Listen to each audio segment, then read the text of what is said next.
I'm joined by Kirsten Bernthal Booth. Kirsten is the head volleyball coach at Creighton. Greetings, Kirsten. Thanks for joining us. Oh, my pleasure. Just finished your 21st season in the industry for roughly 25 years. That means you are a veteran to leadership and experiences. And I wonder about 21 years, well, 23-ish years as a head coach, right? Mm-hmm. 2-year college, maybe in high school. So you've been a head coach for most of your career, actually. Yeah. So I wonder about not feeling like you got it figured out and constantly learning as a head coach. Well, I can tell you I don't have it figured out. I think you have to have a growth mindset, really, in any industry, and you make a lot of mistakes. Coaching, you're dealing with humans, and so you're dealing inevitably of people that are upset with you, and how do you get them on board at different times? And I mean, there's been lots of ups and downs. I think, the big thing that I've learned over the years is be direct, be fair, love them, and be willing to communicate hard information in a tactful, loving way, and most people will respond to that. Yeah, that's excellent. 21 years as a head coach, there are probably big mistakes that you've made that you look at that you never want to make again. I wonder, are those things you just mentioned the biggest lesson from the big mistakes? And if there was a big mistake, can you share it with us and tell us how did you learn from it? I don't know how you define a big mistake. Yeah. I've never done anything egregious, illegal, anything along those lines that I survived or anything like that. I think where I've learned and progressed as a coach is communication. Okay. I can give a couple different examples of growth of, when I was a younger coach, if I was going to make a personnel change, I didn't always grab that kid individually. Maybe I'd tell the team or I'd just do it. And, that's not the right way to communicate. Sometimes you have to have hard conversation and people feel better about that because at least they're in the know. So, that's one thing. Wait. I'm getting the demotion and you would inform the team and I'm learning with the team, is that? Well, I think sometimes it might be small things. So like in volleyball, a middle a lot of times serves. Okay. One of them, one rotate, they serve, and sometimes I might, and I talk to a lot of coaches, you're making the decision maybe the last minute. And so you're saying, hey, Susie, Sally's going to serve in your place tonight. As compared to I've learned I have to find the time. I got to take Susie off to the side and say, hey, this is why we're making the switch. We may go back to you, but I just want to let you know before I tell Sally that she's going to be serving. Which is important, yeah. I would say, from bigger errors that I've made, I think understanding how one player can affect culture. So if a kid is not buying into what we're doing as a program, maybe they're causing dissension among the team, maybe they're lying, maybe they're doing things poorly off the court, and they're not progressing to change, no matter how good they are, they can't be part of things. They either have to be part of what we're doing, all moving in this direction, or they're going to need to go someplace else. And that's been very, very rare in my career, but it's really been impactful when I've had to go through it. Yeah, it's interesting, right? The culture is the culture. It is, man. That's interesting. 10 seasons straight as Big East champions, right? How do you prevent being content, saying we are winners and we expect this every year? Not just we expect it, but we're going to do it every year. You want to have high expectations, but there has to be a way of not being comfortable and just thinking it's going to come to you. And for you to keep doing it, there is something you're doing to keep everybody around you from being comfortable and saying this is a given that we're going to win. Tell me about that. Yeah, and a lot of those years we weren't picked to win it. So I think it's understanding that the Division I level everyone's good, and every year is different, and we're going to have to grind. And as a competitor, you don't want to fail. So on a personal note, that's kind of what drives me. But our players get that, winning a conference championship is tied to so many eventual goals that we want to make. Yeah. What do we want to do, the NCAA tournament and things along those lines. So part of that stepping stone to be great, that's one of the goals within it. So we don't really, talk. I mean, we set that as a goal, but we don't really talk about it. What we talk about is getting better every day and being great teammates and progressing and hopefully clicking at the end of the season. So that we focus much more on process than those outcomes. Yeah. Do you, when you focus on process, I found I played for a coach who evaluated everything. Everything got graded, every play. Nick Saban, when I was at Michigan State, every play, everything, win, loss, it doesn't matter. Everything is always graded and evaluated. Is there an aspect of that in terms of what you do, especially being there for 21 seasons? Yeah, I think technology in the volleyball world is become so much bigger, and so it's so much easier to evaluate. So, if Saban was doing it, maybe he was doing it on paper, and things have evolved. Yeah, we're talking about 25 years ago. We have a tech coordinator that. So we do a lot of evaluating. I will say there are drills and scenarios that we specifically say we are not evaluating. Okay. And my rationale with that is sometimes we have to get worse before we get better. Okay. And if they're so focused on outcomes all the time, maybe they're not going to be willing to take risks and try something that makes them feel uncomfortable. I mean, serving and passing are great examples. The serve in volleyball, sometimes the greatest servers have unorthodox form. Well, you get there by taking risks and trying things. If I'm evaluating that all the time, they may not take that risk. Same with passing. I've had players that need to break down. I think you could take that with any skill. If you're breaking down a skill, you got to be willing to get worse before you get better. So there are times that we're not evaluating, but I would say that's evolved. We definitely evaluate a lot more statistically, so that it's made my job easier because I can say to you, hey, this is why you're playing, or this is why you're not playing. It's not because it's not personal. Yeah. I love you no matter what, but this kid's playing in front of you because she's passing this much higher than you, and we're going to keep evaluating. And if you get there, we'll be willing to make a change. But this is why we're making the decision we're making. Yeah, that's important. Explaining it, right? I heard a coach once say, a player came in and was like, I'm thinking about transferring. Or I want to play more, I think I should be starting. Or maybe this person is being informed by the people around this person that they should be starting. And the coach asks, okay, who are you better than at your position, right?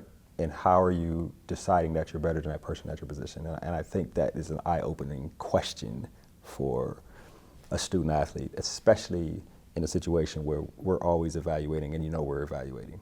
So now it can't just be feel and because people told you should be playing more, right? Yeah, not because mom and dad at home are telling you you're great or I'm a 5-star recruit. We've never done this at Creighton, but I know some coaches that will do a depth chart, have the players do a depth chart. Oh, wow. So they might come in and say to you, where do you see yourself? We have 5 setters on our team. Where do you rank yourself?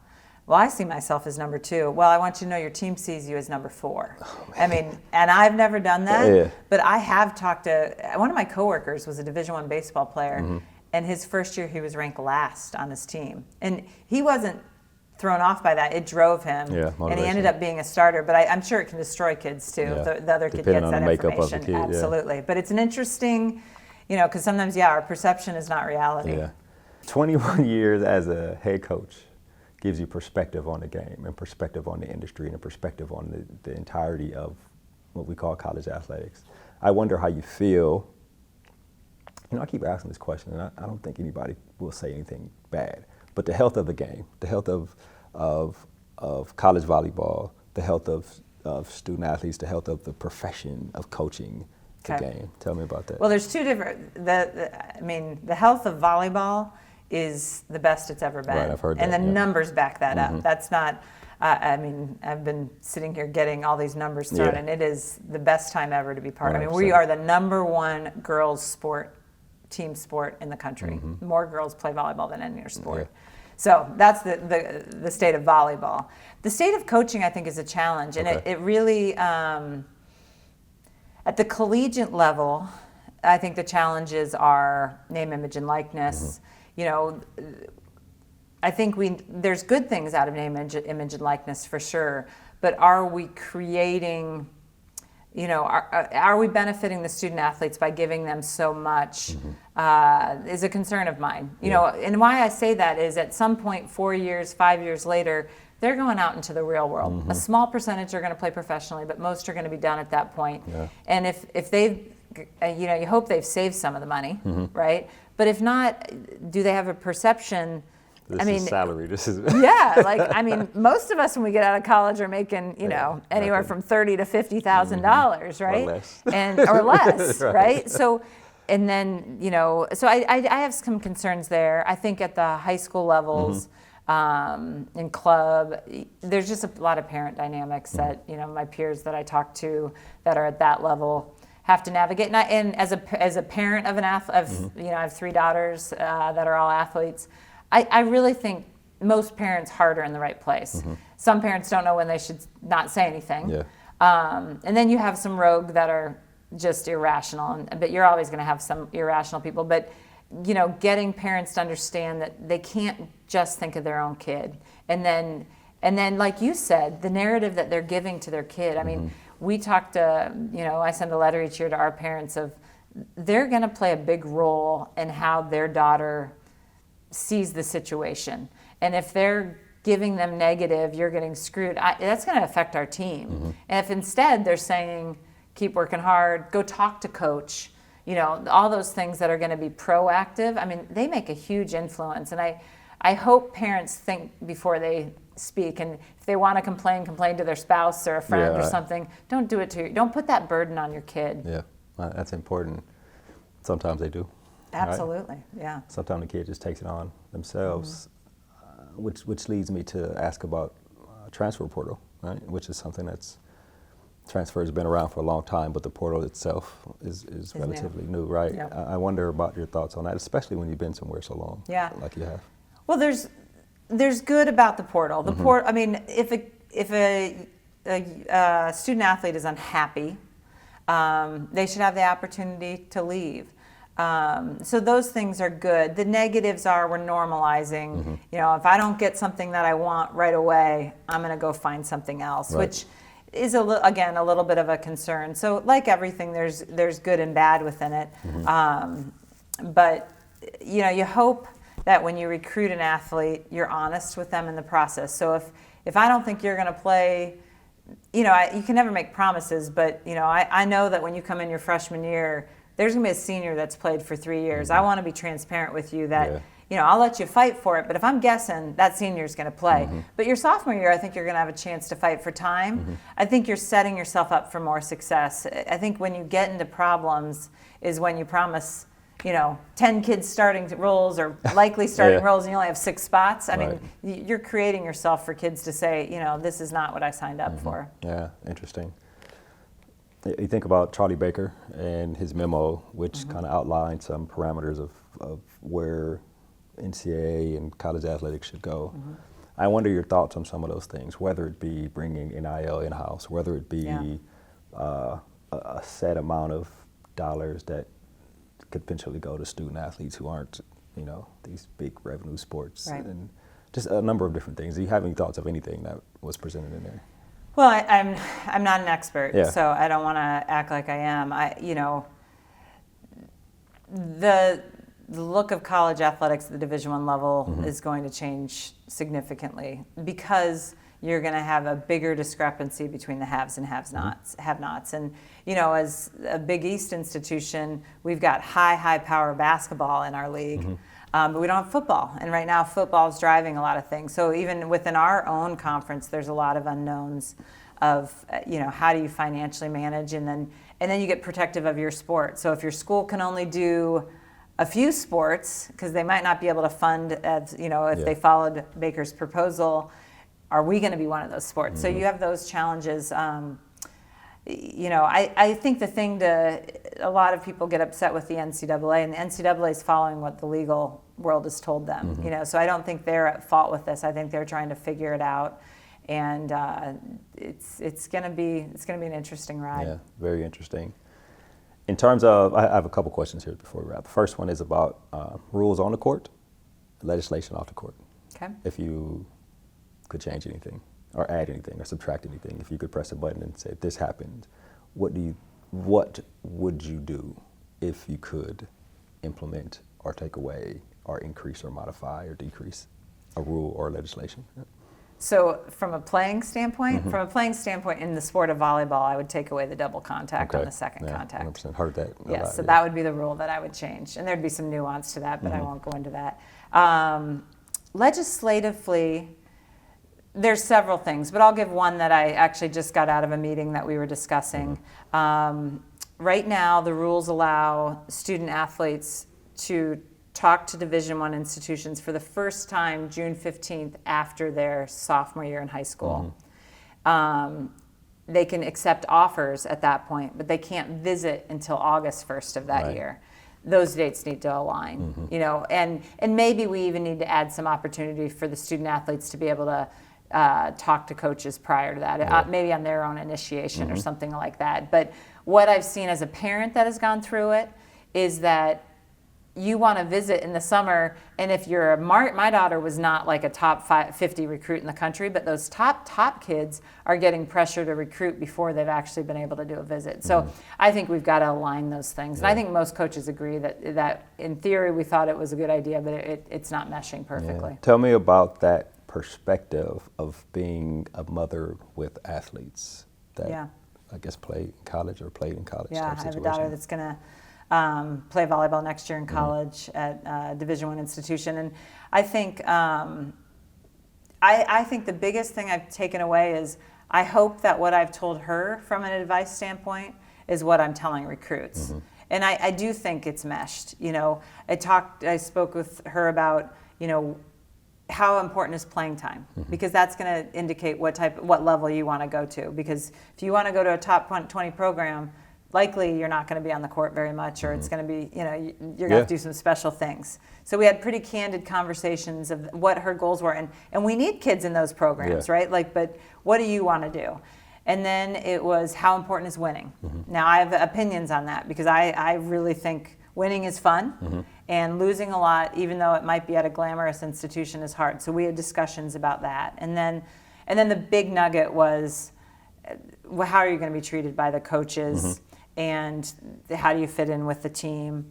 You know, I know the adage is pick the school, not the program, not the coach. I totally disagree with that if you're a college athlete. And as someone that went through it, you know, as coaches, we control your life, right? And I say that with a lot of gravity, because if I don't treat my athletes humanely, I can really mess them up. And I take that very seriously. And as a parent, I wanted someone that took that very seriously to lead my daughter and hold her accountable. And she's not going to get her way, and she may not get on the court all the time, but I want her to be treated with love and respect. And so those things were really important to me as I helped her navigate that process. Which is very important. Last question. You're in a room, which you actually probably have been, full of people who want to be head coaches, or want to be CEOs of businesses, or want to be leaders of projects, or just want to be in a leadership role. In addition to those, there are also people who are currently head coaches, currently leaders, currently CEOs, and they're looking to you for one or two pieces of foundational advice on how to be successful in a leadership role. What do you tell these people? I think there's lots of pieces to that, but I'll give a couple nuggets. When I've seen great leaders, they always listen to both sides. So I think if you're angry, I get information from you, it's made me mad, and then I bring the person in that I'm upset with. I've seen poor leaders take it out immediately without getting both sides. And where I remember really young watching some leadership of getting a version. I saw 2 or 3 occasions getting a version that actually wasn't accurate. And I was impressed with the leadership before reacting, got the other side. Communicating difficult information is such a hard thing and so important. And I think if you communicate early, then you avoid the confrontation, right? So being willing to say, you know, we're having trouble with what you're doing here. And these are things, and I can approach that with love, you know, so especially instead of just firing someone or kicking them off the team, I need to give us a plan and give you some opportunities to try to make it better. And I've had players like that. Like maybe they're attitude hasn't been right, or they're not working hard every day, or some expectations, or maybe they're making decisions off the court. And my first reaction, maybe when I was younger, was to react, right? Yeah. And now I'm much more of, let's come in, what's going on? These are the behaviors that are non-negotiable for me. And what do you think? Okay, are we going to get there? Okay, so in some extreme cases, we might be on a contract. Yeah. I've done that once or twice in my career, but more likely it's okay, this is kind of a warning. I need you to be better. Yeah. And people a lot of times respond to that. Sometimes they don't, and that's where changes have to be made. But I think being willing to have direct conversations with people, and I don't enjoy that still to this day, but I've learned that that's imperative in leadership. Yeah, it's interesting. So there's an accountability aspect of communications. There's asking clarifying questions, being sure that you're hearing the whole story from both sides. There's having the conversations early, communicating early, having a direct conversation early. So if you got to put somebody on a quote-unquote performance improvement plan, You're right. they're willing to receive it and can adjust accordingly. And that's why sometimes putting things in writing is important. Yeah. Because if they aren't hearing it, that definitely does happen, does or they happen, hear a small portion of it. Putting it in writing clarifies it. Yeah, well, Kirsten, this has been an excellent conversation, and I think people listening have learned a lot from you, especially with the tenure of your leadership in terms of being a head coach in college athletics. I really appreciate you joining us here on D1 Ticker Coaches.wire. Thank you so much for having me. That was Kirsten Bernthal Booth. Kirsten is the head volleyball coach at Creighton, and of course, I am Ty Brown with D1 Ticker and Coaches.wire. And keep in mind, the role of a leader is to create and maintain an environment that people want to be a part of. And as always, be better tomorrow than you are today.